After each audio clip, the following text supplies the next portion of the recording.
Welcome back. How about a career video? So this is going to be a THG Hall of Fame induction. For Brad McCrimmon, of course, who passed away sadly in 2011. He was the coach for Locomotive at the time of the plane crash when they were actually in flight to go to their first game of the season. And that was at age 52. So, that being said, let's take a look at his playing career in the National Hockey League. So he's drafted 15th overall in 1979. The 1979 draft is kind of stacked. You want to see a draft class that was fantastic. The 79 draft was quite good. That was the year that they lowered the draft age from 19 to 18, so you had two draft classes for the price of one. So his first year in Boston, who drafted him in the first round, 72 games, 5 goals, 11 assists, 16 points. In the playoffs, he adds a goal and an assist for 2 points in 10 games. McCrimmon was never a guy who was going to wow you with his offensive skill, but he could play on the power play. He did a lot of penalty killing. He played a lot of minutes. This was at a time throughout his career before they measured exactly how many minutes were played, but 20 minutes and up is basically a given. So 80-81, he plays 78 games with the Bruins, has 11 goals. One of the times he had more than 10. 18 assists, 29 points. In the playoffs, he had 1 assist in 3 games. 81-82 in Boston still, 78 games, 1 goal, 8 assists, 9 points. The points don't matter with McCrimmon. In the playoffs, just the 2 games, no points. So Boston looking to change things up. And Brad McCrimmon going from playing with Ray Bourque to playing with Mark Howe. So June the 9th, he was traded by the Boston Bruins in exchange for Pete Peters. I do need to do a Pete Peters video, I agree. So he goes to the Philadelphia Flyers, where he spends most of the time. If you look at his career, a majority of that would have been in Philadelphia, but I'm wearing Calgary because Stanley Cup. But anyways, his first year in Philadelphia, 82-83, plays 79 games, 4 goals, 21 assists, 25 points. In the playoffs, no points in 3 games. The points, again, don't matter. The following season, 83-84, 71 games, just the 24 assists in the playoffs, just the 1 game played. Very physical player. It did lead to some injuries here and there, but he was a very physical player, a lot of penalty minutes in his career. He was your prototypical defensive defenseman at the time, and really during a time where there weren't very many of those around. At least it didn't feel like it. 84-85, his point totals go up substantially. 66 games, 8 goals, 35 assists, 43 points. Now in the playoffs, he plays 11 games, 2 goals, 1 assist, 3 points. But Philadelphia went all the way to the Stanley Cup final that year. He only plays 11 games because he suffered a separated shoulder on a hit from Wilf Paymont in the playoffs against the Quebec Nordiques. So sadly, he doesn't get to play in that Stanley Cup final. He would get other opportunities. 85-86, still in Philadelphia, 80 games, 13 goals, which is a career high, 43 assists, also a career high, 56 points. And still, defensive defenseman and really, really solid overall numbers. And you can see there, power play time, sure. In the playoffs, he adds 2 goals in 5 games. So 86-87, 71 games played, 10 goals, 29 assists, 39 points. Again, still in Philly. 26 games in the playoffs. The 87 Flyers did not do things easily. They get all the way to the Stanley Cup Finals, and it takes 26 games before they're eliminated. That was the year Ron Hextall actually won the Conn Smythe, even though he was on the losing team. 3 goals, 5 assists in those playoffs for McCrimmon, and 8 points for him. Now, the funny thing is, he only played 71 games that year because he had a holdout. So he had the holdout in October of 86. It started in September of 86. And so, Bobby Clarke's not happy about that. And so rather than re-sign him, keep him around, they end up trading him. August 26th, he's traded to the Calgary Flames for a 1988 third, which Philadelphia used to draft Dominic Roussel, goaltender, and a 1989 first, which is traded to Toronto and becomes Steve Bancroft. There's a name that for those who are my age or around my age, you haven't heard for a long time.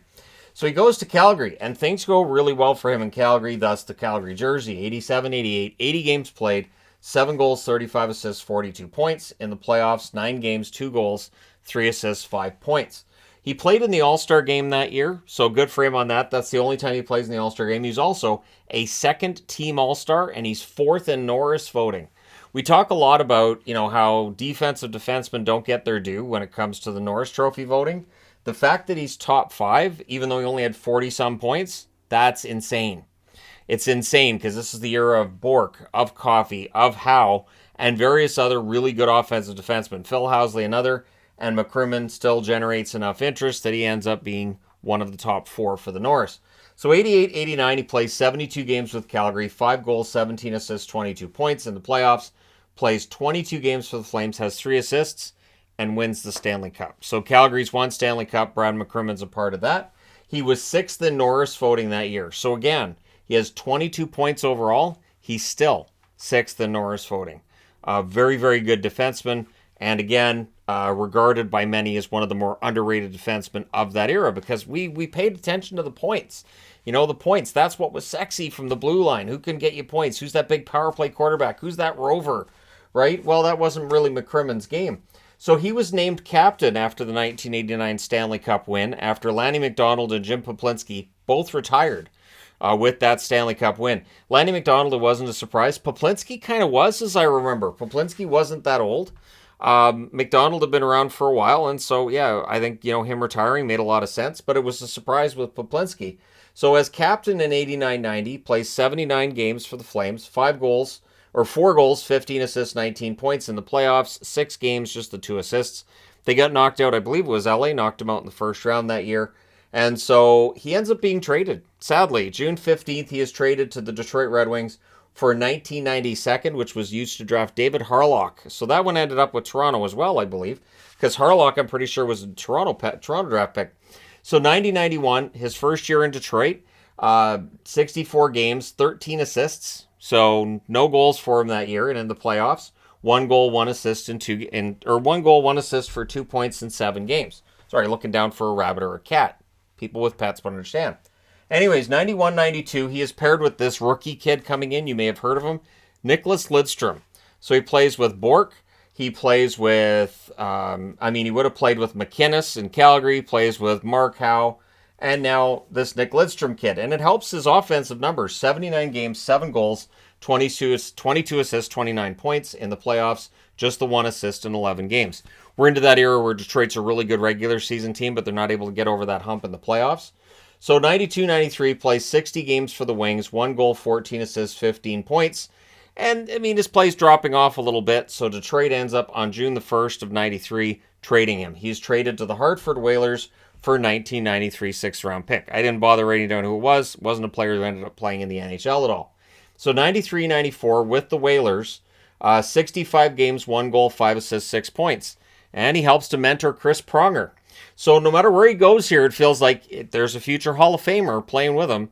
And so this is one of those things about McCrimmon being underrated, is his ability defensively to let those offensive defensemen really kind of find their game. 94-95, still with the Whalers, just the 33 games played that year, 1 assist. 95-96, his final year with the Whalers, 58 games, 3 goals, 6 assists, 9 points. Yeah, I only have 2 of the small Whalers magnets, so I had to use a large one. I looked all over. I couldn't find a third one. Anyways, 9 points with the Whalers, and then the summer of 96, July 16th, he signs with the Arizona Coyotes. So 96-97 with the Coyotes, plays 37 games, 1 goal, 5 assists, 6 points. So it's a journeyman career, right? He played for 6 different teams. 1,222 games played, 81 goals, 322 assists, 403 points. Those totals are absolutely respectable. The 1,222 games played, remarkable, considering how physical a defenseman he was, how many fights he'd get in, and all that fun stuff. In the playoffs, 116 games played, 11 goals, 18 assists, 29 points. And like I said, he's a finalist almost for the Norris, right? In 1988, he's a second-team All-Star, goes to the All-Star game, wins the Cup in 1989. To me, he's kind of the perfect pick for the THG Hall of Fame. I don't think he ever gets into the real Hall of Fame, but I think that his career deserves a little bit of recognition. His plus 444 in his career is 10th on the all-time list. That is remarkable. He led the NHL in plus-minus a few times there. I think it was twice he led the NHL in plus-minus, but he was always very good. His defensive game was solid. 1978, a year before he's drafted, he actually wins bronze at the World Junior Championships with Canada. And he really is considered to be one of the more underrated players. And Joe Mullen, when they won in 1989, he said the toughest player in the NHL to play against defensively was Brad McCrimmon.